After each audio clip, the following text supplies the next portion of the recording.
మన జీవితాన్ని అంటే హ్యూమన్ లైఫ్ ని ఈ ప్లేన్ పేపర్ తో పోలుస్తున్నాం. అంటే అందరూ మన జీవితం చాలా ప్రశాంతంగా ఉండాలి, ఏ కష్టాలు రాకుండా ఉండాలి అనుకుంటాం. కానీ ఏదైనా ఒక్క కష్టం వస్తే నిలబడలేము, పడిపోతాం. అందుకే ఇప్పుడు నేనేం చెప్తున్నానంటే, స్నేహితులు చేసిన మోసాన్ని అనుభవించు, ఇంట్లో బయట జరిగే అవమానాన్ని అనుభవించు, ప్రేమలో మోసపో, ఫైనాన్షియల్ సిచ్యువేషన్స్ ని అనుభవించు, నలిగిపో. జీవితం నిన్ను ఇలా నలిపేస్తుంది, నలిగిపో. టైం పడుతుంది, హీల్ అవ్వడానికి టైం పడుతుంది, హీల్ అవుతావు. కానీ ఆ తర్వాత నువ్వు ఇచ్చే స్టాండప్ కానీ కంబ్యాక్ కానీ ఉంటుంది కదా, అది ఎలా ఉంటుందంటే ఇలా ఉంటుంది.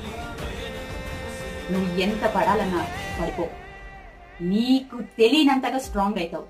సో జీవితం నిన్ను నలిపేసిన ప్రతిసారి నలిగిపో నీకోసం.